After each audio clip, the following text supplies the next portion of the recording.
Hi guys, thank you for clicking on my video today. I hope you're having a wonderful day. And if you're new here, so am I, so welcome. I'm here to tell you a story about one of the reasons why I quit my job at Subway. Today's story is another Karen story. I told one on my last video, you should check it out.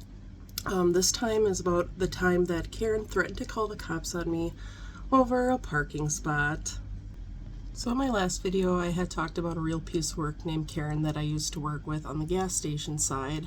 If you haven't checked that video out yet, you definitely should. There's a lot of context there.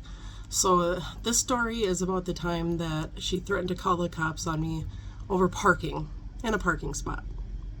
So already had a lot of problems with her. You know, if you watch the last video, you'll know all the problems that I did have with them. And if you haven't, you should, like I said, check it out. It's a lot of context. But this particular incident happened because I live in the Midwest and we get a lot of ice and snow. So one day I was going to work real early. I had to do inventory and it was like glare ice when I was pulling in the driveway or the parking lot. Nothing was salted. The truck hadn't been there yet.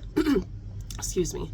So when I pulled in, I walked to the back door. We had a back door where the Subway part of the store was, and usually the gas station employees were nice enough to like prop it open for us so we could come in there instead of walking all the way around the store through the front of the entrance doors to the gas station, going through our swinging doors, and then all the way back to that back door where we have the light switch and like our coat rack and whatever. So we asked them, hey, can you like prop it open for us? Fine, whatever.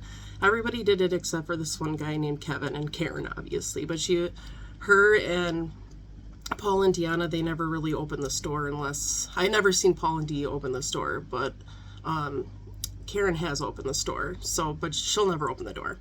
Well, Kevin never did either. So this particular time when I was walking in glare ice, almost killing myself just to get to the damn door, I walked through the door and hello, he goes, and I'm like, hey, can you like prop the back door open when you open? You know, you gotta unlock it anyway. You're right there. Can you just push it open so we can get in the morning? Sure, is what he said. Okay, fine.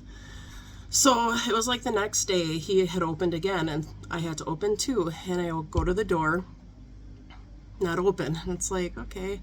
I went in there and asked again. I'm like, hey, just could you prop the door open for us? Like, there's no reason why we have to fucking walk all the way through the front to get to the back door when the back door could be open. You unlock it anyway. Like, could you please? Okay, yeah, I could do that. Okay. Yeah, he never ever did. Okay. So the next time that he opened and I opened, the door wasn't unlocked. So I pulled to the direct front because on the parking or in the parking lot, we have parking in the back. We have 5 parking spots in the side. We have 3 directly right in the front of the store. And then there's like a big perimeter. You can park on the side if you can't find parking. There's old parking spots in the way corner. And then parking at the parking or the gas station pumps, you know. So plenty of parking. Little old me, you know. It shouldn't bother anybody, and especially when Karen parks in our drive-thru anyway. And we've never said anything to Karen about parking in our fucking parking or in our drive-thru, because she'll park and people who go through the drive-thru to pick up their online orders have to back out because she's holding up the fucking drive-thru. It's like, oh, okay, well, that's a little more fucking inconsiderate than me parking in a parking spot because you can't be asked to unlock the fucking door. Okay, so not too long after I come in and park, you know, I'll walk to my side of the store and start opening. Kevin walks over and he's like, hey, could you move would you move your car out of the parking spot? I could have lied and said, sure, you know, no, but I'm not a liar. So I said, I'll move my car when I'm damn good and ready. Kevin, of course, did not like that answer. And he must have ran and tattled to Paul and Dee because like 2 minutes later, ring, ring, ring, goes my fucking Subway phone. And I answer it and it's, I think it was Dee saying, what's going on with the parking spot? And so I told her, I said, I've asked everybody to unlock the fucking door in the back for us. It's not that big of a deal. Like, you unlock it anyway. Could you just prop it open? The only person who doesn't do it is Kevin, and I've asked him really nicely. And since he won't do it, I don't know why I have to do anything.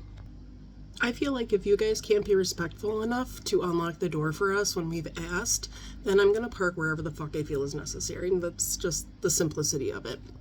So she started talking. I don't even know what she was starting to say because I literally just hung the fuck up on her because I don't have to listen to you, okay? There's no signs in the parking spots except for the handicapped that says that it's customer parking only or the gas station parking only. Like, there's no signs, so I can park where the fuck I feel like it. They do, so why the fuck can't I? Okay. So it wasn't long until Karen decides to come in, and she's up at my counter, and she's like, you can't park there. And I said, I can park wherever I want. And she says, no, you can't. She starts bitching at me, and I said, I don't see any signs that say I can't park there. And she's like, well, I'm going to call the cops. Call the cops, Karen. Call the cops. Please, call the cops is what I told her. I said, this is bullshit. There's no signs that says I can't park there, so call the cops. They ain't going to do nothing.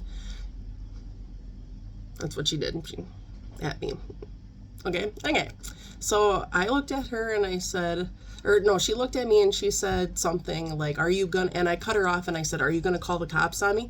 And she's like, I'm like, are you gonna call the cops on me? And she just kept saying it. I'm like, are you gonna call the cops on me over a fucking parking spot? Because please do. That's what I did. I yelled at her at the top of my lungs at Subway. Please call the cops. Everybody's looking, okay, well, call the cops. Like, we want to see this shit. Okay. So I'm like, call the cops, Karen, because waste of time, please. So she turns around and she's like, wasted words, and walks away. So I'm waiting.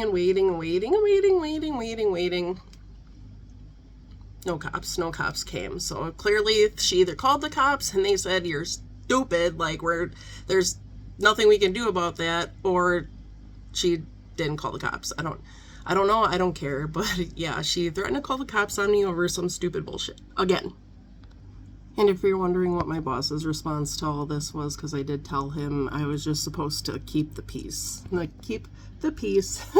I love keeping the peace there at that toxic place, that toxic work environment. Yeah, I loved it. I loved keeping the peace there because, yeah.